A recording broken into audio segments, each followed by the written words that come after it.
akan memberikan lebih dari 1.000 katanya ya, betul ya? Ya, 1.500 paket makanan. Iya. Amazing. Wow. Jadi kalian nih butuh volunteer untuk tenaga yang ada di sana juga betul nih nantinya. banget. Ya, untuk bagi-bagiin ya. Iya betul. Oke. Karena ada beberapa aktivitas event kami yang butuh disupport oleh teman-teman volunteer. Ini adalah pelayanan kami gitu. Iya. Jadi pelayanan di luar dari tembok-tembok agama atau tembok Wow, gereja gitu ya, di amazing. mana kita bisa memberkati banyak orang, bukan hanya yang seagama atau Wow. sekepercayaan sama kita satu Iya, iman, iya. tapi kita bisa pelayanan untuk orang-orang yang berbeda gitu. Yes. Dan itu rasa kaya di dalam hati ya, itu yang nggak Iya. bisa tergantikan Iya, sih iya. gitu.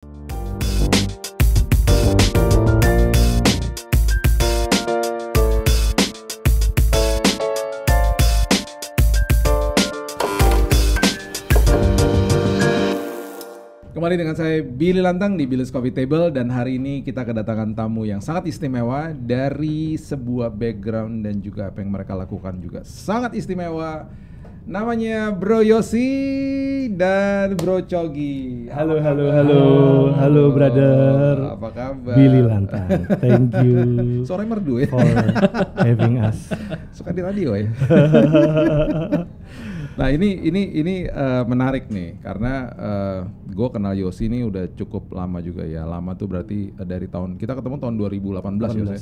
Pertama kali ketemu 2018, kemudian Chogi ini baru ketemu nih hari ini nih. Baru hari ini. ketemu. Nah, ada sesuatu yang kalian lakukan nih yang sangat-sangat menarik, sangat-sangat menurut gue hebat banget nih. Yang kalian terlibat ini yaitu gini guys, gue kasih gambaran besarnya aja. Mereka nih ngambilin makanan sisa lah ya gitu ya, tetapi masih layak dimakan, dari hotel-hotel yang biasanya kita suka buffet misalnya di restoran di hotel gitu ya. Terus kemudian pasti kan ada makanan sisa, sama seperti di rumah kita ada makanan sisa masih bisa dimakan buat besoknya, masih layak lah ya. Nah sama hotel itu biasanya udah nggak boleh lagi disajikan dong gitu ya. Nah mereka datang, mereka bawa mobilnya mereka, terus mereka ambil tuh makanan-makanan itu dan mereka bagikan kepada orang-orang yang membutuhkan. Kan luar biasa ya, keren banget. Itu benar ya, itu rangkumannya gitulah kira-kira ya. Ya betul. Yang kalian lakukan betul. ya. Namun ada sedikit terminologi yang kami sampaikan adalah bukan makanan sisa tapi makanan berlebih. Makanan berlebih. Iya. Karena kalau kata sisa tuh kayaknya nggak enak didengar. Bekas orang. Iya. Makanan berlebih. Iya. Oke. Nah, tolong Bro Chogi kasih tahu sama kita, kalian tuh bekerja di sebuah institusi apa? Oke. Kemudian what do you do? Apa yang kalian lakukan? Gitu. Oke. Terima kasih Bang Billy. Jadi kami dari Scholars of Sustenance atau SOS Indonesia. Nah, di Indonesia nama yayasannya adalah Derma Atas Pangan. Atas Pangan. Ya, Derma Atas Pangan. Jadi kita fokusnya adalah di food rescue movement atau gerakan menyelamatkan pangan. Pangan yang seperti apa adalah pangan-pangan berlebih atau makanan berlebih yang biasanya itu dibuang. Nah, contohnya tadi udah benar dari hotel. Hotel kalau di breakfast ataupun ada event biasanya itu makanan yang berlebih itu masih ada di buffet, belum tersentuh sama tamu ataupun masih di kitchen, masih di dapur. Nah biasanya kalau udah selesai breakfast, makanan berlebih itu tidak bisa lagi disajikan untuk lunch. Nggak boleh tuh ya? Nggak boleh, ya kan? Nggak boleh lagi, apalagi untuk dinner karena usianya akan cepat rusak kan, dia hanya usianya cepat ya. Jadi kita akan pick up, kita akan ambil makanan berlebih tersebut ya, untuk nantinya kami langsung distribusikan kepada mereka yang membutuhkan. Wow. Jadi nama movementnya adalah Food Rescue, menyelamatkan makanan berlebih yang tadinya terbuang, daripada dibuang jadi mubazir, lebih baik makanan yang berlebih ini masih layak makan, masih mengandung gizi yang baik, kita bagikan kepada mereka yang butuh. Biasanya ada animal rescue, ini ada food rescue. Iya, keren food rescue, banget. betul. Tapi udah dengan perjanjian bahwa SOS ini akan datang ke tempat itu, jadi udah ada perjanjian dengan hotelnya, jangan dibuang makanannya atau jangan dikasih orang lain, kasih gua nih gitu. Betul. Gua akan anterin nih ke orang yang butuh gitu ya. Ya, jadi kita ada dua pihak kan, antara SOS dengan donor, misalnya dengan hotel, SOS dengan resipien atau beneficiary-nya dengan yayasan atau komunitas yang akan kami berikan makanan berlebih tersebut.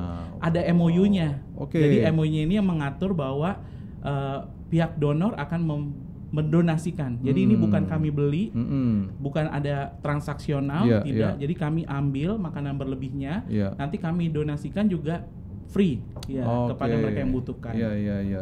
Jadi semuanya ini gratis. Ambil gratis, dibagikan gratis. Betul sekali. Nah, kalau berarti diambil gratis, bagi gratis, kalian kan juga tetap punya ongkos, punya expense. Karena ngejemputnya aja waktu kemarin lihat postingannya Bro Yosi nih, pakai mobil box yang Mitsubishi Colt yang belakangnya ada chillernya, pendinginnya. Wow. Nah, itu kan berarti harus bayar bensin. Betul. Bayar orang yang ngambil. Betul. Ya kan? Terus kemudian nggak semuanya juga volunteer kan, yang ada beberapa yang harus juga dibayar gajinya. Nah, itu kan berarti kalian juga butuh dana. Sementara ini institusi atau yayasan ini adalah non profit. Betul. Ya kan? Betul. Dari mana dananya? Nah, ini boleh Bro Yosi coba jawab coba, sebagai pihak yang memang bertanggung jawab untuk fundraising. Oke. Iya. Saya baru bergabung. Gue baru bergabung itu di SOS Indonesia tanggal 6 Mei. 6 Mei. Dan kemarin ya? Iya, 6 Mei 2024 tahun ini, dan saya dipercayakan untuk handle fundraising and partnership di sini. Jadi fundraising yang dilakukan oleh SOS Indonesia ini bisa dilakukan ke corporate, bisa dilakukan ke organisasi, dan juga bisa dilakukan ke perorangan. Oke. Gitu. Jadi contoh aktivitasnya apa sih untuk fundraising yang dilakukan oleh SOS Indonesia?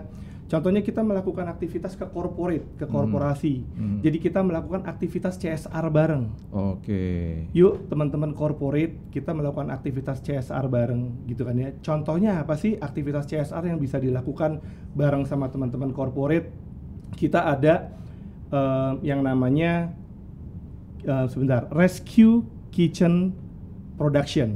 Tapi untuk Rescue Kitchen Production itu saat ini cuman ada di Bali. Kenapa? Karena kami di Jakarta baru Juni 2023 tahun lalu dan belum ada dapur sendiri. Jadi contohnya yang bisa dilakukan di Bali apa sih? Ketika kita sudah dapat corporate, kita kerjasama dengan corporate, nah kita lakukan aktivitas CSR-nya. Nah kita punya tuh penawaran untuk corporate bisa mendonasikan aktivitasnya ke kita. Contohnya dengan support 5 juta, maka corporate bisa CSR sama kita dengan kita memberikan 100 meal, 100 paket makanan. Tapi kita bisa masak bareng teman-teman corporate. Jadi teman-teman corporate bisa ngundang teman-temannya, teman-teman korkomnya lah atau siapapun itu yang di perusahaannya. Ngikut proses masak. Untuk kita ngikut proses masak, untuk kita ngikut proses packing, sejumlah 100 yang sudah disepakati bersama ya, atau 200 gitu kan ya, yang udah disepakati bersama, kemudian kita bagikan ke resipien, ke beneficiary. Nah, dan beneficiary-nya pun bisa dari pihak corporate, bisa dari pihak kita. Tergantung kesepakatan. Catat ya tuh yang dengerin, catat tuh. Terus kemudian contohnya itu salah satu CSR-nya. Kemudian kita juga bisa buat paket sembako.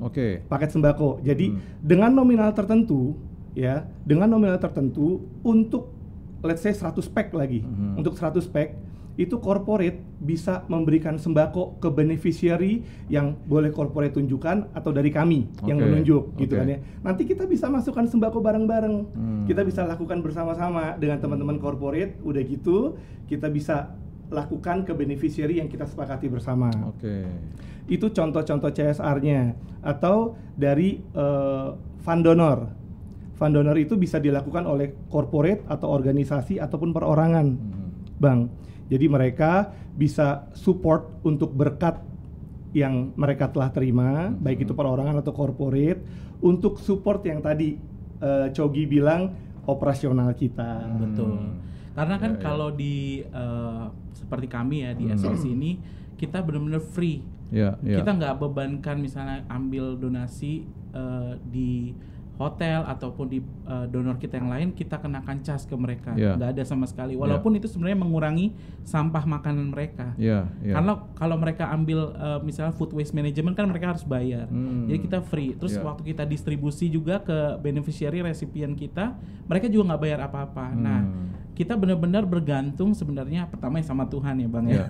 Tapi Tuhan juga pakai banyak orang, banyak perusahaan yang istilahnya mereka tuh persembahan kasihnya lewat SOS. Kalau mungkin yang Kristen gitu ada perpuluhan, nah perpuluhannya lewat SOS. Atau yang Muslim ada zakat lewat SOS. Jadi kita memang ada open buat personal donation ataupun corporate donation gitu, di luar dari CSR yang tadi sudah diceritakan oleh Jadi Bro bisa Yosi. masak bareng, terlibat semuanya dari awal sampai akhir kepada distribusinya. Bisa juga, gue gak ada waktu nih, ya gue kasih dananya aja, bisa juga. Bisa gitu. banget, bisa Ya, banget. Dan selalu bisa dilihat update-nya dari pastinya akan didokumentasikan lewat foto dan video. Betul. Dan juga pastinya ada di IG-nya dong ya, selalu Ada, kan begitu. dan ada annual report. Dan ada annual report Annual report. selalu semua. Jadi semua dana yang disumbangkan itu ada pertanggungjawabannya guys. Betul Ya. sekali. Nah itu dari sisi donornya. Jadi kita udah bicara nih dari donor makanannya yaitu pihak hotel atau restoran, kemudian dari donor untuk fund-nya, kemudian salah satu lagi donor lagi itu adalah tenaga ya, pastinya ya. Betul. Volunteers ya. Betul, volunteers. Ya. Ya kita sangat-sangat butuh bantuan volunteers. Kenapa? Karena sebagai NGO non-profit itu kita yang dedicated timnya tuh sedikit. Jadi kayak kami di Jakarta, karena Jakarta baru mulai tahun lalu Juni 2023, saat ini kami berempat. Hanya berempat. Hanya nih? berempat. Kami dua yang bertanggung jawab untuk kayak seperti ini ya, marketing communication, lalu juga ada fundraising, ada yang jalan terus ke hotel tuh kita sebut food rescue ambassador. Jadi mereka yang jalan ke hotel-hotel untuk pick up lalu distribusi. Nah, di Bali kita memang lebih banyak karena di Bali kita lebih duluan mulai ya dari 2017. Jadi lebih banyak, ada hampir 20 timnya di Bali. Namun bagaimanapun program kita juga cukup besar, cukup banyak gitu, di mana butuh banyak tenaga. Makanya kita open for volunteers. Jadi kalau mereka punya waktu, punya keahlian, misalnya keahliannya apa? Desain. Ada yang volunteering dia nggak ada di Jakarta dan di Bali, dia ada di NTB, di Lombok gitu.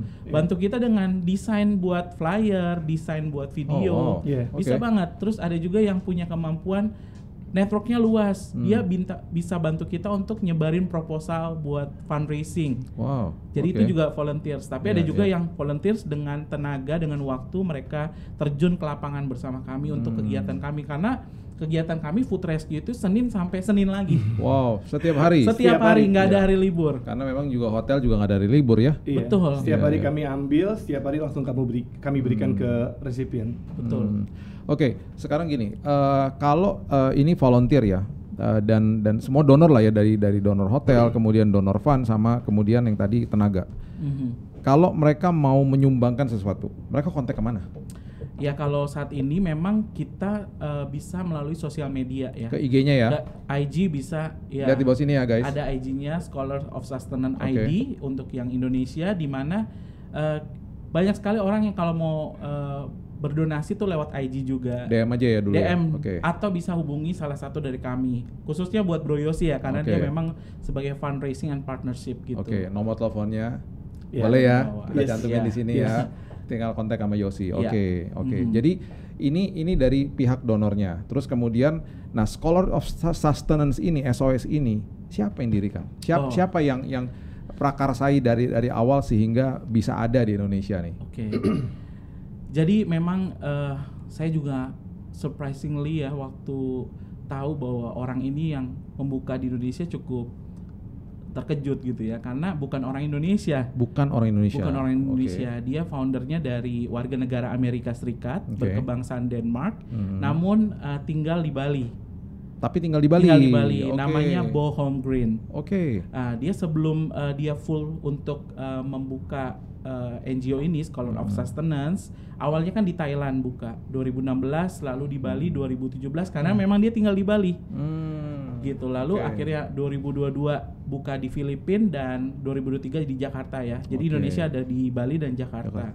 Nah, Bo Holmgren ini warga negara Amerika Serikat, berkebangsaan Denmark, tapi tinggal di Bali, menikahi orang Indonesia juga gitu. Jadi di mana ya memang dia timbul dari belas kasihan ya. Dia lihat punya belas kasihan terhadap orang-orang yang kelaparan, dan dia melihat ironisnya adalah ketika dia berdinas, berbisnis misalnya, waktu itu dia di Bangkok, nginep di hotel bintang 5 plus gitu ya, 5 ke atas gitu. Ketika breakfast udah selesai masih banyak makanan yang berlebihan. Dan waktu dia tanya makanan ini kemanain, dia bilang dibuang. Sedangkan di belakang hotel tersebut banyak sekali penduduk di Bangkok itu yang hidup di bawah garis kemiskinan. Jadi dia bilang kenapa ini nggak didonasikan. Nah itulah yang dimulai. Akhirnya dia pindah ke Bali karena Bali kan pariwisata ya buat Indonesia, di mana hotel-hotel banyak. Tapi dia berpikir wah ternyata pusat dari bisnis adalah di Jakarta karena perusahaan retailer pusatnya di Jakarta, FMCG di Jakarta, gitu, bisnis korporasi juga di Jakarta untuk kita bisa fundraising seperti itu. Wow, ini amazing story. Mudah-mudahan satu hari kita bisa ketemu sama Bo ya. Siap. Dan juga gue udah ngobrol-ngobrol juga sama Yosi juga setelah lihat aktivitas yang kalian lakukan, mungkin satu hari juga kita bisa onsite ya, ngeliatin boleh. Dan kita liput apa yang kalian lakukan. Dan untuk sementara waktu ya teman-teman sahabat kopi bisa lihat nih video-video selagi kita ngobrol nih, tayangan-tayangan apa yang mereka sudah lakukan selama ini. Dan ternyata ada satu ambasador yang juga luar biasa yang tergabung di dalam SOS, yaitu Putri Indonesia 2024 Arasta. Jadi per Mei ini kita sudah secara official bekerja sama dengan Putri Indonesia 2024 pemenangnya sebagai voluntary brand ambassador. Artinya dia lakukan ini sukarela, nggak ada uangnya sama sekali. Hebat, luar biasa. Jadi mengikuti kata hati dia, mengikuti advokasi dia di bidang food waste, sehingga dia mau untuk bantu kita lah untuk meningkatkan brand awareness tentang SOS. Keren. Nah, tadi kita udah ngomong soal the donors, which is ada hotel, kemudian ada yang menyediakan dana dan juga kemudian tenaga. Ya, kemudian SOS-nya sendiri. Nah, sekarang kalau kita bicara soal beneficiaries yang pernah kalian lakukan lah di Jakarta ini paling tidak. Apa panti asuhan atau sebuah komunitas tempat-tempat yang sangat membutuhkan, itu seperti apa yang sudah dialami selama ini? Silakan Bro Yosi. Saat ini saya juga udah pernah ikut terjun langsung yang sudah kerja sama-sama kita seperti panti asuhan. Terus kita tidak hanya yang Kristen Katolik ya, kita dari Hindu, Buddha ataupun Muslim sekalipun juga kita kerjasama. Kemudian selain panti asuhan juga ada panti jompo. Panti jompo. Jadi kita berbagai macam beneficiary yang pokoknya mereka yang membutuhkan yang akan kita berikan. Seperti itu. Jadi beneficiary kita itu dari yayasan atau komunitas. Jadi boleh berbentuk yayasan atau komunitas yang pasti mereka benar-benar butuh bantuan makanan. Nah, biasanya ada panti asuhan yang benar-benar butuh bantuan karena ada panti asuhan yang besar yang udah dapat donasi yang donornya udah kuat lah gitu. Ada juga panti jompo yang itu gratis di situ. Lalu kemudian rumah singgah, rumah belajar, tempat pengungsian, kemudian mereka yang tinggal di daerah kumuh gitu ya, dekat Bantar Gebang karena kita mau ada event itu di Bantar Gebang. Ini gitu, berikutnya di Bantar Gebang nih ya. Hari Jumat tanggal 24 Mei. 24 Mei ini akan ada di Bantar Gebang. Oke. Dan ini gue dengar akan memberikan lebih dari 1.000 katanya ya. Betul ya? Ya, 1.500 paket makanan. Amazing. Wow. Jadi kalian nih butuh volunteer untuk tenaga yang ada di sana juga. Betul nih banget. Ya, untuk bagi-bagiin ya. Iya betul. Karena ada beberapa aktivitas event kami yang butuh disupport oleh teman-teman volunteer. Iya. Sahabat kopi, kalau menonton ini dan kemudian ada panggilan dalam hati Anda masing-masing, apakah sebagai donor, apakah Anda itu mungkin terlibat di dalam sebuah tempat restoran atau hotel atau kenal dengan orang seperti itu yang bisa mau mendonasikan makanan yang kelebihan itu, silakan kontak. Kemudian kalau kalian juga tahu orang-orang yang membutuhkan makanan-makanan ini sebagai beneficiary-nya tadi sudah dijelaskan juga, silakan kontak juga langsung kepada SOS. Jadi kita hari ini bicara ngobrol begini supaya teman-teman di luar sini tahu nih bahwa SOS ini sudah hadir dan ada sebuah pelayanan atau yayasan seperti ini di Jakarta dan juga di Bali pastinya, yang punya sebuah pelayanan yang menurut gue ya ini luar biasa sih, hebat banget. Kita juga pastinya belajar sesuatu yang baru dan mungkin banyak teman-teman yang gue tadinya jelasin nggak ngerti, ternyata ada ya, ternyata ya nggak pernah kepikir juga bahwa ada makanan-makanan sisa yang memang nggak kepikiran juga mau diapain sama hotelnya ya. Dan bahkan mungkin ada yang berpikir dulu gue pernah ngobrol sama temen, Itu kan diambil sama orang-orang kerja di hotel. Ternyata nggak boleh juga. Nggak boleh. Dan itu ternyata biasanya dibuang bahkan. Dibuang. Dan sayang. Makanya terjadilah rescue. Daripada dibuang, di rescue, dibagikan kepada orang-orang yang membutuhkan. Jadi SOS ini ada di sebuah posisi di tengah-tengah yang sangat-sangat bagi gue nih sangat-sangat very sangat-sangat mulia lah. Ini sebuah tugas yang sangat mulia dan saya rindu untuk akhirnya memperkenalkan mereka nih di dalam Billy's Coffee Table supaya teman-teman paham dan mengerti apa yang mereka lakukan, supaya bisa terlibat. Karena banyak banget orang ngobrol sama gue ngomong gini, gue nih pengen pelayanan, pengen bantu, pengen ngapain, cuman gue bingung harus ngapain. Dengan banyaknya informasi seperti begini, salah satu yang kalian lakukan, alangkah baiknya kalau ada yang menonton pada hari ini dan mulai sadar bahwa iya ya, gue tergerak tuh untuk bantu-bantu seperti begitu. Bahkan gue punya tenaga ekstra nih, gue bukan bantu uang aja, gue malah kalau misalnya ada event-event gue mau ikut. Nah sekarang kalau misalnya nih ada event seperti yang nanti hari Jumat ini, kalau mereka mau tahu gimana caranya tuh? Nah kita selalu update lewat sosial media. Sekarang kan udah di dunia digital ya. Di IG ya berarti ya? Di Instagram, kemudian buat teman-teman yang memang mau terlibat, baik itu sebagai volunteer atau donor, kami ada link Google Form yang nanti kami share ketika mereka berminat untuk mereka bisa isi. Jadi kita akan kumpulkan di grup WA, di mana tiap kali informasi event di situ saya sampaikan. Jadi kebetulan pengasuh grup WA-nya kami berdua nih. Good. Jadi kan nggak bisa sekarang nih, tapi gue mau siapa tahu di kemudian hari gue pas lagi kosong gue pengen bantuin. Itu selalu informasi di situ. Ada. Jadi kita kasih tahu weekly, misalnya minggu ini ada kegiatan apa. Yang pasti sih kalau mau ikut Senin sampai Senin ada. Pasti ada. Iya. Tinggal memang tidak ada event khusus. Nah biasanya orang kan lebih senang kalau ada event khusus. Padahal program kami tanpa diliput media, tanpa ada woro-woro di Instagram ataupun di sosial media, itu tiap hari ada. Senin sampai Senin. Wow. Gitu. Jadi bisa pilih hari apa aja. Bisa pilih. Iya. Mau weekend cuman bisa weekend, cuman hari libur, kita selalu open. You guys kapan istirahatnya? Nah itu ya. Kalau tiap hari. Kayaknya kalau kerja di NGO tuh istirahatnya ya dengan bekerja. Istirahatnya adalah terhiburnya adalah ketika apa yang kita lakukan itu benar-benar dirasakan oleh orang lain. Karena mungkin ini sama ya, saya juga prinsipnya sama kayak Yosi bahwa ini adalah pelayanan kami gitu. Jadi pelayanan di luar dari tembok-tembok agama atau tembok gereja gitu ya, di mana kita bisa memberkati banyak orang, bukan hanya yang seagama atau sekepercayaan sama kita, satu iman, tapi kita bisa pelayanan untuk orang-orang yang berbeda gitu. Dan itu rasa kayak di dalam hati ya, itu yang nggak bisa tergantikan sih. Gitu. Alkitab bilang dengan jelas di Lukas 14 dikatakan kalau kita bantu orang dan orang itu nggak bisa balas, hati kita dibuat sangat berbahagia. Amin ya. Bener banget ya. Bahagia. Makanya muka lu bahagia banget berdua dari tadi ya. Makanya kita selalu dikira masih 30-an ya. Ternyata 20 ya. Ternyata 20 betul. Tapi kalau saya pribadi, kalau tadi Bang Billy kasih firman dari situ, saya dapatnya tuh waktu Tuhan Yesus khotbah di bukit, dia bilang kamu yang harus beri mereka makan. Jadi itu kayak specific calling bahwa Tuhan panggil saya untuk kasih orang makan, tapi bukan dari uang saya.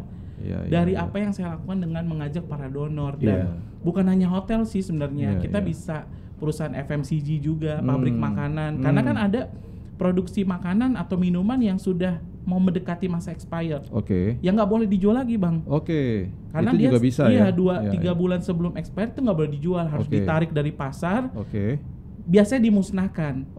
Nah daripada dimusnahkan, kan belum expired, masih aman kok. Selama belum expired masih aman. Dan masih layak untuk dikonsumsi. Betul. Dan apalagi kita bagikan kepada mereka yang jarang, misalnya jarang minum susu, jarang minum jus, jarang minum minuman kemasan itu, jarang makan biskuit. Itu ketika mereka dapat nggak mereka simpan, langsung dimakan saat itu juga. Gitu. Dan juga pastinya dikasih tahu informasinya bahwa ini 3 bulan lagi expired, jadi segeralah dikonsumsi. Betul. Dan mereka nggak pernah nyetok.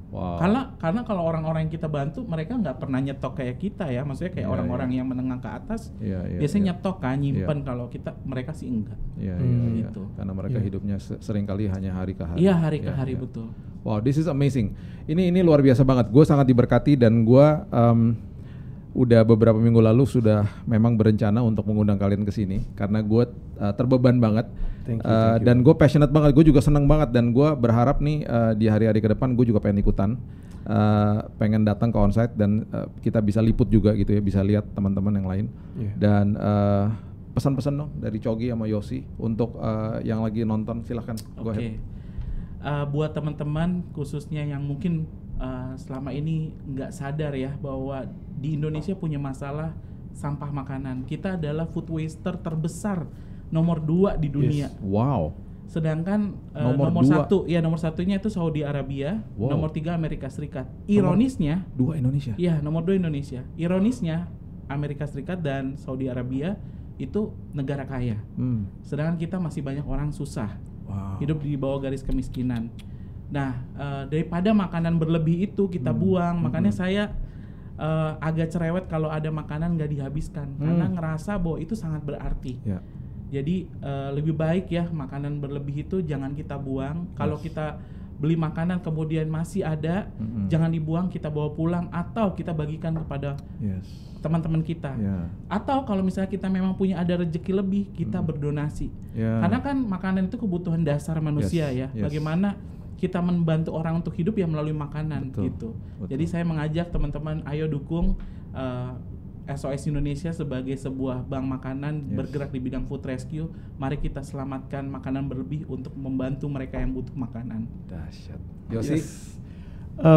Pesan saya buat teman-teman, kalau kita mau makan, ambil makanan secukupnya, dan yang pasti jangan disisakan, harus dihabiskan. Dan jangan lupa berdoa. Jangan lupa berdoa sebelum makan.